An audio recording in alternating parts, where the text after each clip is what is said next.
La catastrophe de la marée noire dans le golfe du Mexique aurait-elle pu éviter? Eh bien, cette question d'écologie absolument d'actualité, nous répondrons bien évidemment absolument pas, puisqu'on ne va pas perdre les bonnes habitudes. C'est pas parce qu'il n'y a pas eu de vidéoblog depuis 15 jours, on va parler de séries. Et bien en fait non, on va parler d'un film. Ouais, parce que ça c'est un film, c'est Zebraman de Takashi Miike. Vous allez me dire, ça y est, il est complètement cramé. Au bout d'une quinzaine de blogs, il sait plus de quoi parler. Il a plus de séries, il sait plus quoi nous sortir, il prend n'importe quel film qui passe sous les mains. Eh bien, pas du tout. Alors pourquoi est-ce que je vous parle de Zebraman aujourd'hui? Parce que bien que ce film ait été tourné et sorti en 2004, il se déroule en 2010. Bon ok, ça c'est un peu foireux comme excuse. Non, Zebraman c'est juste un énorme hommage au Sentai et au Space Sheriff. Alors les Sentai, si vous suivez un peu les blogs d'Alain Karasé, vous savez sûrement ce que c'est. Ce sont les séries japonaises pour enfants qu'on connaît en France avec notamment Bioman et Power Rangers, mais il y a plein d'autres exemples, il y a les Kamen Rider notamment, et les Space Sheriff c'est un peu pareil, sauf que d'avoir une équipe, chacun d'une couleur, force rouge, force jaune et compagnie, c'est un héros seul, un peu comme Ultraman ou Xor, l'un des plus connus dans les années 80 en France. Zebraman, donc ce film de Takashi Miike, ça rend hommage à ça.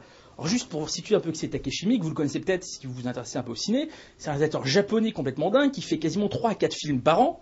C'est plus connu, il y a Audition qui a eu un petit succès en France et également les films Dead or Alive, la trilogie Dead or Alive qui n'a rien à voir avec les jeux vidéo, mais c'est quand même plutôt sympa si vous aimez un peu le cinéma qui part dans tous les sens, un peu trash, ça vous plaira sûrement.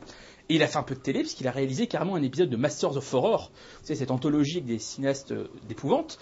D'ailleurs, son épisode de la première saison a une particularité, c'est que c'est le seul épisode que la chaîne Showtime a refusé de diffuser, tellement il était extrême. Il est quand même sorti en DVD, mais c'est le seul qui n'est pas passé à la télé à l'époque. Donc Zebraman, film de 2004, qui rend hommage au Sentai, au Space Sheriff. Pourquoi? L'histoire de ce film, c'est tout simplement un instituteur complètement banal, dont sa femme est une maîtresse, ses enfants se moquent de lui, c'est complètement un loser, sauf qu'il est fan de Zebraman. Zebraman, dans l'histoire de ce film, c'est une série télé Sentai qui date de 1978 et dont ce prof est quasiment le seul à se rappeler. Il n'y a que 7 épisodes qui ont été diffusés. C'est tout, tourné. C'était un beat complet, ça n'a jamais été rediffusé et que lui qui s'en souvient. C'est donc un héros qui a un costume de zèbre, comme vous avez pu le voir dans ces extraits, qui a une moto, un peu comme Kamen Rider, un casque, qui se bat contre des ennemis dans des carrières, évidemment, parce que c'est toujours tourné dans les carrières, les Sentai. À chaque fin d'épisode, le monstre devient gigantesque. Vous vous souvenez évidemment dans Bioman, c'est toujours comme ça. Donc voilà, c'est un véritable fausse série. Ce film, bien sûr, Zebraman n'a jamais existé, ça a été inventé purement pour ce film-là.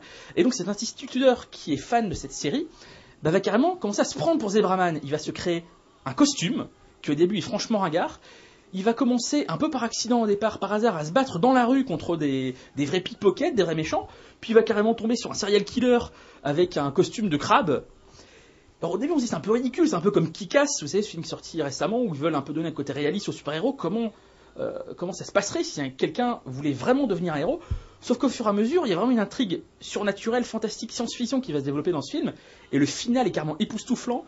Le personnage aura un vrai costume, il se battra contre des vrais extraterrestres, des vrais aliens, car ce qui est absolument génial, le twist qui est au milieu du film, je suis obligé de vous en parler, alors, si vous voulez pas le savoir, si vous voulez préférer voir le DVD existe en France, n'écoutez pas la suite. Si ça vous intéresse de savoir pourquoi c'est absolument génial, écoutez à partir de maintenant.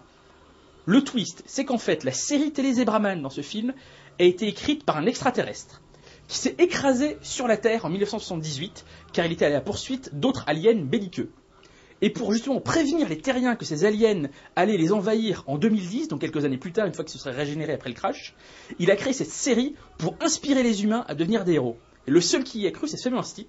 Et puisqu'il y croit, eh bien il a vraiment des pouvoirs. C'est ça un peu la leçon de ce film, la morale du film, si on peut dire, c'est que quand on y croit, le rêve se réalise. Anything goes, comme c'est affiché carrément à l'écran au début du film.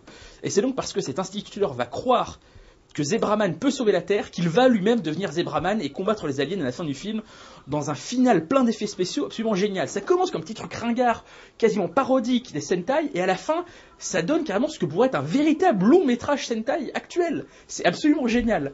Donc, malgré le titre Zebraman, malgré le concept de l'homme zèbre qui peut paraître ridicule, là c'est au milieu du film quand il interrompt des pickpockets dans une supérette, un peu comme dans n'importe quel braquage de série américaine. La fin avec plein d'effets spéciaux est absolument génial. Donc c'est un chef-d'œuvre. Si vous aimez les séries, si vous aimez les séries japonaises, des Sentai, Bioman, Xor et compagnie, je vous le conseille. C'est sorti en France chez Studio Canal en 2005, sous-titres, bonus, si vous voulez. J'ai pas la jaquette malheureusement, mais ça ce sont les images du DVD. Zebraman Takashi Miike, c'est à voir. À la prochaine.